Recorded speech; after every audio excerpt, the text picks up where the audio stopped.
Jules, and I'm sorry it's been such a long time. Basically, I'm in my senior year, and between getting my grades up and getting into university / applying to university and just kind of keeping my stress level at a minimum, I haven't had any time to film or edit videos. I sincerely apologize for that, but I'm back now. Hopefully I can start posting weekly / semi-weekly videos, and I'm excited to be back. So I hope you guys still remember who I am and still like the content that I put out there. So back in December, I was looking at my Goodreads and I realized I was one book behind hitting my goal. I know some people don't do the challenge because sometimes it's stressful and it's not a great situation because it makes you want to read less, but for me it's like a motivator to read more. So my goal last year was 25, and back in December I realized I was one away from hitting my goal. I set my goal pretty low. I didn't know what I was thinking when I set my goal, but I knew that school stress and everything was gonna affect me, so I decided to set it kind of low. So back in December I was looking at my goal and I realized I was one book behind. And I know I read a lot. I read at least 3 hours a day, and sometimes I read even more than that, and I wanted to know where all my time was going. Like,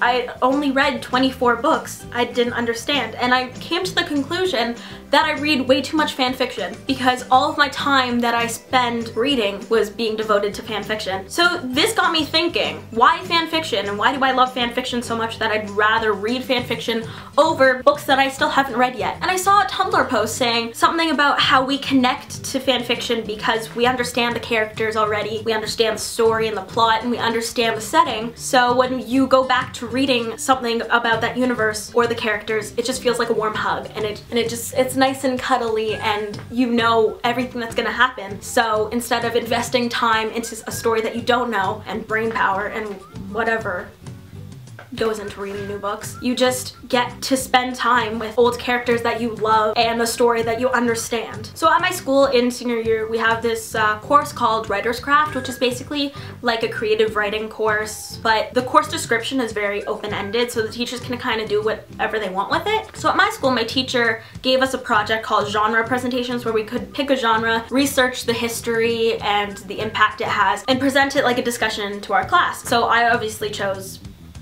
young adult because it's what I know and I love the most. But this past week, someone was talking about fan fiction, and they brought up some extremely relevant and interesting points. Fan fiction's been around for decades upon decades upon decades, basically since Jane Austen time, where people would take her books, they would be called Janeites, so they'd take her books and write their own versions of it, which is basically what fan fiction is. I didn't even realize fan fiction has been around for that long. I thought basically from the birth of the internet came fan fiction, and you know, with fanfiction.net and Archive of Our Own, that's where fan fiction kind of blossomed, which it did, but it's been around for a lot longer than I even realized. So this discussion kind of went on about what people think about fan fiction. Do you read fan fiction? Is it a significant form of literature? Like, should it be considered literature? And I just thought about my personal experience with fan fiction, because I have read some fanfics out there that are way better than some actual novels that I've read. And there's this whole negative mindset that people have around fan fiction, that it's only smut and there's only that side of fan fiction. But there's amazing things that come out of fan fiction. Like, for instance, Fangirl by Rainbow Rowell. That entire book is about fan fiction. The Mortal Instruments, that was birthed from fan fiction. I mean, authors have started writing from writing fan fiction. I mean, Marissa Meyer, who wrote the Lunar Chronicles, started writing with Sailor Moon fan fiction. There's this community around fan fiction that just, it's a great writing space, and authors of these fanfics are very helpful, and they'll edit and read your work for you, and just,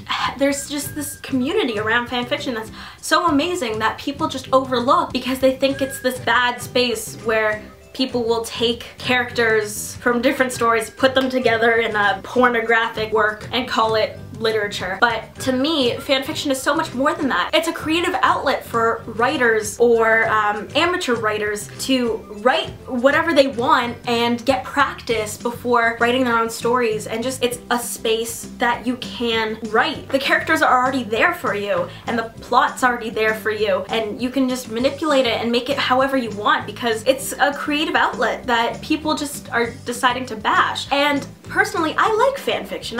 I think it's amazing what people can write out there because there are so many fanfics that are way better than anything I read. There are some fanfics out there that are just amazing stories that really should be published, even if they change the characters. But hearing people say that it's not a significant form of literature, or shouldn't be considered a genre, or just hate on it because it's not the norm, it bothered me because sure, an author may have ended their book there, but as a fan, I want to know more. When you leave a movie theater or when you finish a book, obviously want to know what happens next. I feel like everybody does. Sequels are born from what happens next, even if their sequels weren't intended. So a discussion went on saying, is this a legitimate form of literature? Should this be published? Should it be where it is? And to me, I say hell yeah, because it already is everywhere. Once upon a time, the TV show is completely fan fiction. People are exposed to fan fiction without even realizing it and loving it and then going on and bashing it, and that just kind of like hurts. Because I don't go out bashing different genres because I don't like them, but because it's fan fiction, people can, because it's not real. I don't know, just something about that hurts me because fan fiction is a legitimate genre. It should be considered real literature because it's good, and if people like it and people like writing it and people like reading it, I don't understand why people are hating on that, because that's just not right. And as a book community, we should be